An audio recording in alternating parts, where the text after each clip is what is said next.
All right, all right, all right.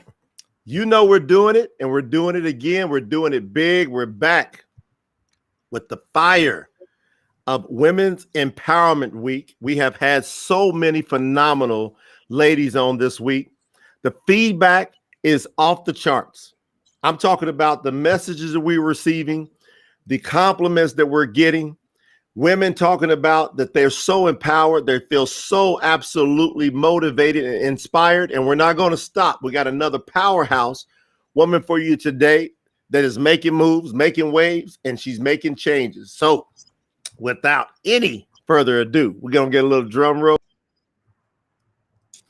Karla Elizondo, how are you?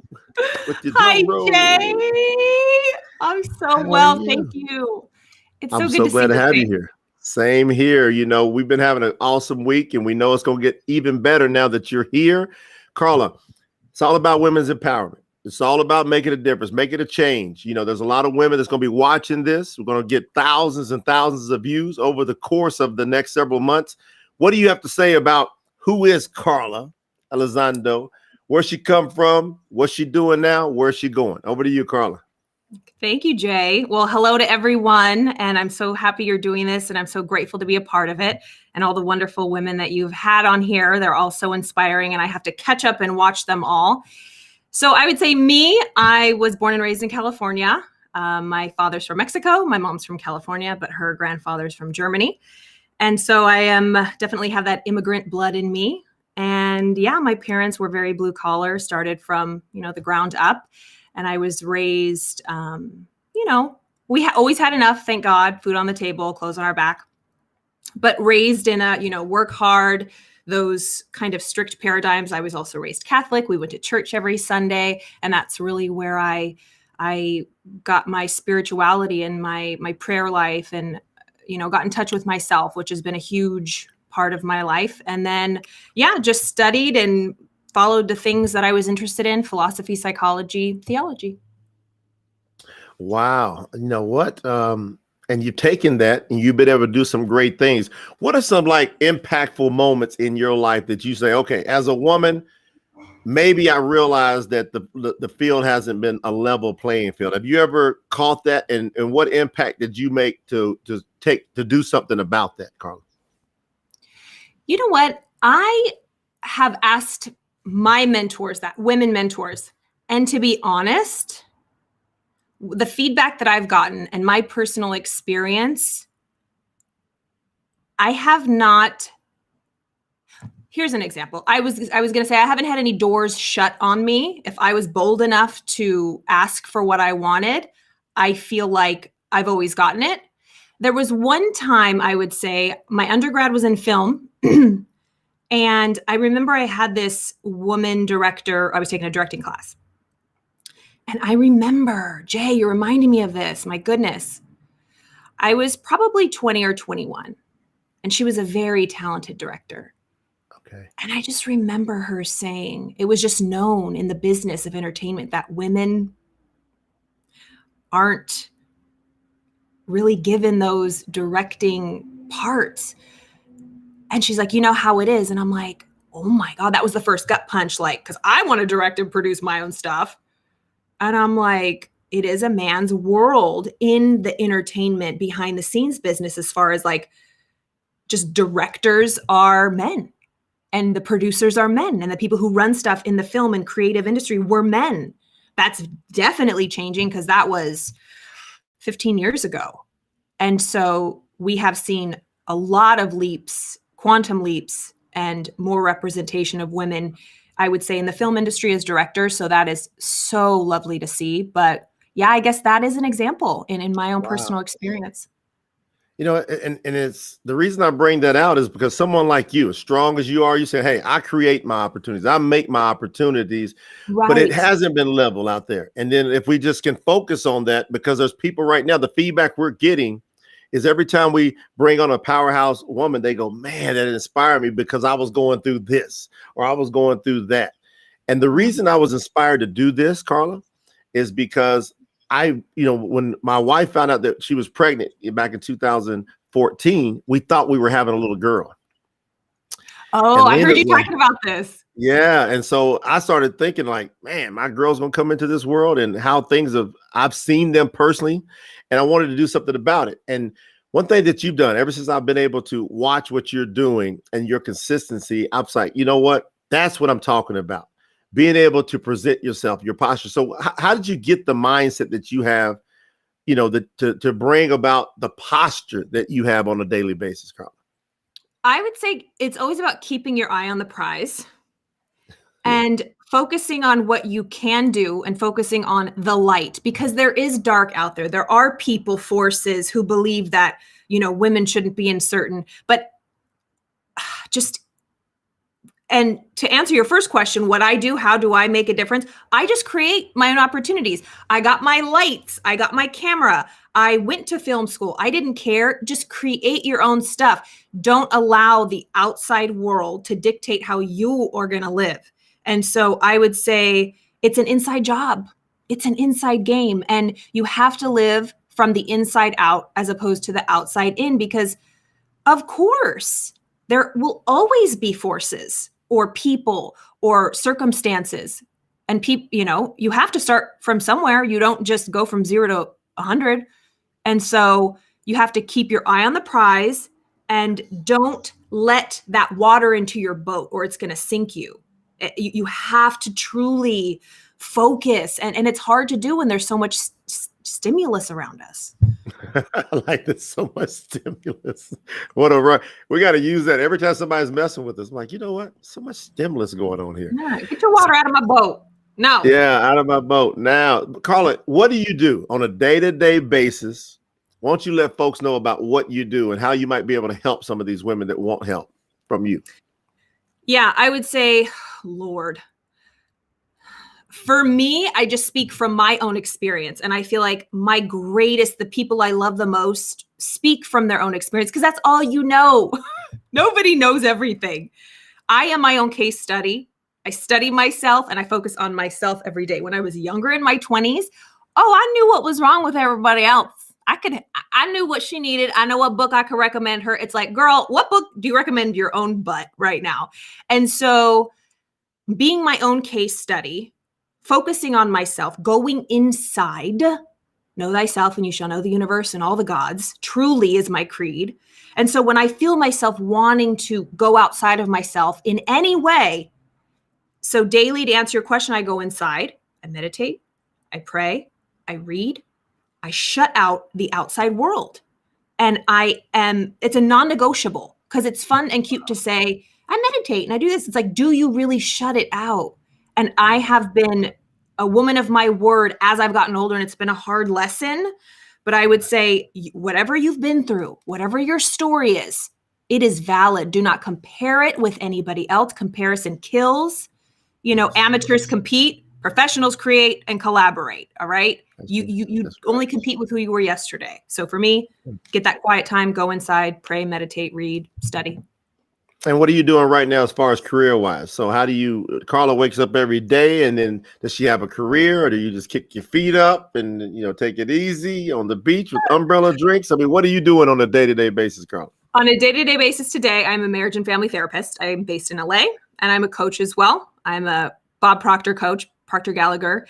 And there are so many, as we all know, so many coaches, so many teachers, so many, philosophies of life. I love them all. I love Les Brown. I love Tony Robbins. I love Brendan Burchard. I love, the classics, Zig Ziglar, and oh my God, Earl Nightingale, Norman Vincent Peale. Like, I am a true student of developing myself. And so on a day-to-day basis, with all of my love and passion for the human condition and how we work as human beings, I went back to grad school and became a therapist. So on a day-to-day basis, I see clients. Okay. And that's part-time. And then the other part-time is I have my own coaching practice where I teach and coach and learn myself every single day from my clients. And you said you coach and you teach. So a lot of folks out there are hearing so much about life coaching and that field. If someone wanted to know what that's about and how Karla can help them, what would you say to that person that's listening in going, what's this life coaching stuff about? Yeah, I would say, and I had a really big resistance to the life coach because I am the expert in my own life and you are the expert of your own life. So what I do is I teach people, talk to people, bring them out in a way and teach them how to change their mindset, change their image of their self, change their paradigms, their early programming. And this is something that I obviously learned in my studies of psychology, which scared me a lot at first, just knowing how we are programmed. And you and I have talked about this from 0 to 8, that spongy age, where our environment, we're genetically and environmentally programmed. So genetics, you know, it is what it is. I have hazel eyes, brown hair, whatever. But environmentally, the messages we were taught from when we were younger, they were good, some were bad, some were horrible. We have no control as children over that because we don't have that conscious mind formed yet to, accept or reject whatever we want, right? You didn't choose to speak English as your first language. You were programmed, And so if things aren't working in their life, if they want to improve on something, going into the roots of it, I do this with therapy and with personal development, getting to the root cause of why we do what we do and changing it at the subconscious level. That is what I do. And in a nutshell, if you want to find out any more, all my links are at Inside Talk Show on Instagram, and you can contact me and I'll tell you more. But yeah, if you're familiar with Bob Proctor, he's been studying this for 60 years. He is just, for me, if you got white hair and you've been doing something for 60 years, I'm here for it. Yeah, Bob's got that wisdom, man. So people can get a hold of you. How? Make sure everyone knows how to get a hold of you. Yeah. So Inside Talk Show, at Inside Talk Show on Instagram. That is where the link for all of my stuff is. You can find my content on YouTube from the link there. I have a private Facebook page you can join that I put out content Monday through Friday, free every day. It's a community. And I share what I'm learning, what I'm studying. And yeah, and I have actually right now, there's one more Thursday left. I do like a mindset and mindfulness Thursdays, 5 p.m. Pacific, 8 p.m. Eastern. And it's a Zoom call you can join. And I kind of just teach a little bit either from a psychology aspect or the personal development aspect. And then we do like a meditation or a mindfulness kind of a guided thing, which has been really fun for me. And I just love, because the more you teach, the more I learn. The best teachers are the best students. What does that look like when somebody goes through that? Can you kind of give me an idea? Because I know a lot of women are going, all right, hold on, that sounds good. Mindfulness, and then you take people through that. Can you give us a little snapshot of how that looks? Yeah, you mean on my mindfulness and mindset? Yeah, like a little snapshot of that. Yeah. So for example, last night we had our third one, and it was really fun. So we talked about getting from whatever we're in, a state of consciousness. So for example, something that I struggled with was a poverty consciousness, and I call it the watered down soap. And I don't know if your wife, Lena, can relate, but a lot of people can. So, and this is just my experience. So, I am familiar with, Mexican culture, Latin American culture, and a lot of other cultures. And I truly think it stems from early beliefs and religious cultures that poverty is virtuous. That if you've ever seen it, and you have dish soap, you put half water in it to save it because you don't want to use the full dish soap, Jay, because that's a waste and you can save money. That's right. Why would you use full dish soap as it was meant to be used? And this is just a metaphor for a lot of things, because you, at the core of it, don't feel like you're worthy of using the full dish soap. So that's something we talked about last night. We take a theory, a concept, a stumbling block for a lot of people. Love it. And then we switch it. And then I just end with like a meditation. I mean, I think that's brilliant because it's something you're giving everyone a visual. They're picturing it. And then as crazy as it can sound, like some dish soap, my mind went to, I know that little dish soap. You got about that much left. And what do? You put that water in there and you shake it up. People do it with full bottles. And then they'll buy the cheap dish soap And they have a little dish there with half water, half soap, and they'll just dip the thing in. A lot of people, I'm sure, can relate. And it's just like, what does that say about you as a person, that you don't feel worthy enough to take the full, bottle and push it on your sponge? Right. It's silly, but it's so big. It makes a difference. And so what would you say to a lady out there right now that might be struggling because of the pandemic, and they've been home and they're trying to figure out, what am I going to do with my career? Maybe they lost their job. I mean, there's been literally millions of jobs that have been just wiped off the board. Lots of businesses wiped off the board. What would someone like yourself that has a successful practice and business going, what advice could you give to them right now? I would say I didn't work for a few months during the pandemic. And I would say, take it day by day. What's the next best step? First, if you're in a state of anxiety or depression, you have to deal with that first, because you can't keep spinning out and making decisions in a state of fear or depression. Usually when you're in a depressive state, you don't make any decisions and you just stay in that inertia and that overwhelming heaviness of being swallowed by, just discouragement and no hope, hopelessness, really. I would say if you are in a position where you're at home, you've lost your job, you're in any point of loss or pain, I would say first accept it, because it's there. A really great book. Oh my gosh, I don't know if you've read it yet. It's The Greatest Secret by Rhonda Byrne. It just came out in December. Oh, yes. And she really, it's such a therapeutic book about how we resist our emotions. And so I actually thought, even as a therapist studying this stuff, I would want to vent. And I thought that was healthy. That's actually resisting. That's taking something and saying and just throwing it, when really anything we put out comes back to us. It's like a boomerang. So instead of getting it off your chest or venting, even if you doll it up with like, I have a sacred space to vent, that's rejecting it. Venting means getting it out. It's just going to come back. So to do instead, when you're feeling something, to sit with it in the stink of it, to breathe through it and let it dissolve like an Alka-Seltzer tablet. If you have to sit there for 15 minutes and do Lamaze breathing, which I have done before, like this is big. It was Christmas time and I'm like, all right, Rhonda Byrne, let's see if your book works. I'm in my garage, all triggered at home for Christmas holidays. My mom, and I was just like, all right, I'm going to breathe through this. I'm not going to, hit the bottle. That's something. Also, I would say, do not reach for things outside of yourself. If, we all have our addictions, food, drink, smoking, whatever it is. If it's something that is harming you, right, don't reach to that. Just sit with it and let it pass. Yeah. Man, this is like a power. I know everybody's loving this. On our chat boards, we got some great stuff coming in. Y'all show Carla some love for what she's pouring. I feel like I'm in a therapist session right now, Carla. I created a book that's about to be released called The Power of a Woman from the Perspective of Real Men. Matter of fact, it just came up on the screen.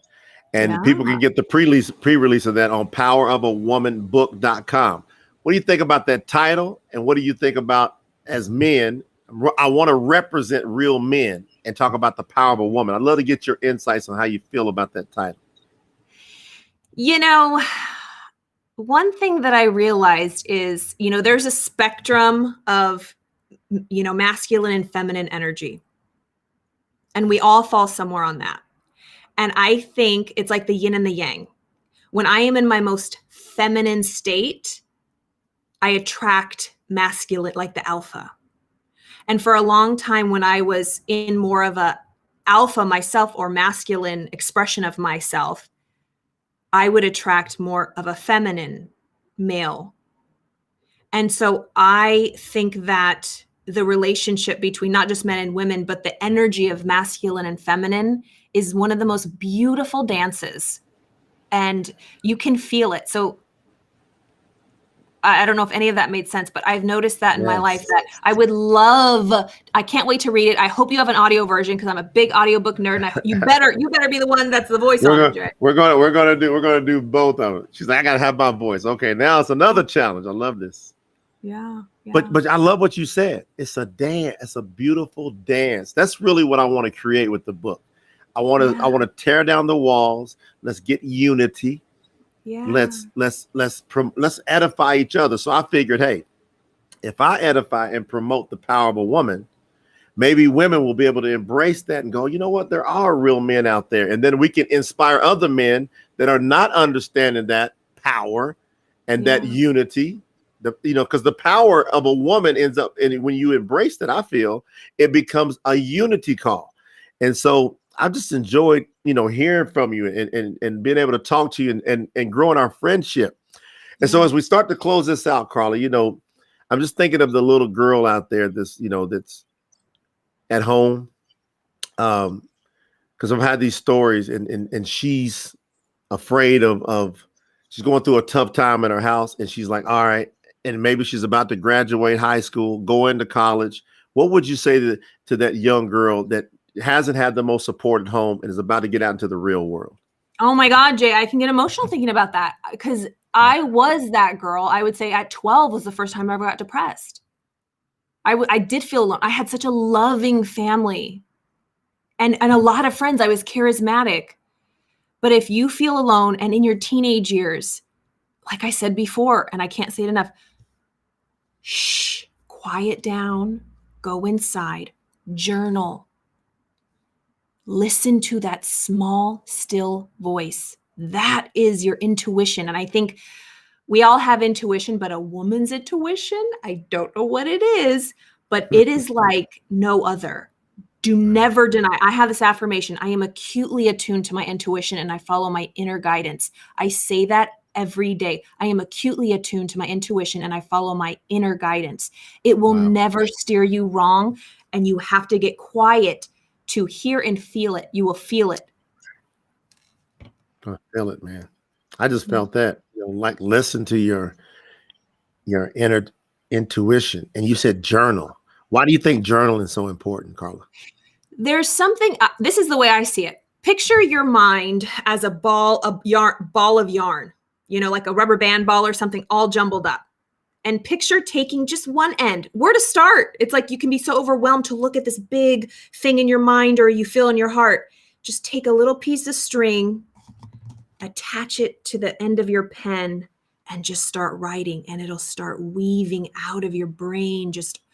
It's so cathartic, just onto the paper and unraveling. It unravels. One thing, I encourage you to do this wherever you're at. Every morning, write 3 pages, do a brain dump first thing in the morning. I don't care if you have it, like, I saw this crazy lady on Jay's show. She said to write, I don't know what to say. She would, whatever. I feel annoying this morning. My leg itches. 3 pages of brain dump, whatever it is. Do it for 1 week. Do it for 1 week. Your life will change. Wow. That is some powerhouse advice. See, that's why I love having this show. You can pick up all these powerhouses, pieces of information and inspiration. So, Karla, we come to this point of the show that I really don't like, because we're going to close it up. But here's what I'm so anticipating: your final words to our awesome audience is going to watch this, is going to hear about this on our podcast.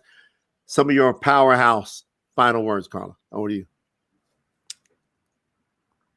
Find time to get quiet every day. Know yourself and love everybody. Focus on the similarities, not the differences. The similarities breed love, compassion, and unity. When you focus on the differences, that breeds hate, contempt, and judgment. Beautiful words, man. See, right to the point. Sometimes you don't got to say a lot, but when you say it, let it be lightning. And that's what that was. Karla, my friend, my sister, I love having you here on the show. Thank you for taking time. I know you're busy as get out, but you showed us a lot of love. We'd like to show you a ton of love right back with our heartfelt appreciation for your time. Sister, thank you for blessing us. To all of our audience, thank y'all for tuning in and checking this out. Spread this, share it, share it, share it. Guarantee it's going to change somebody's life out there.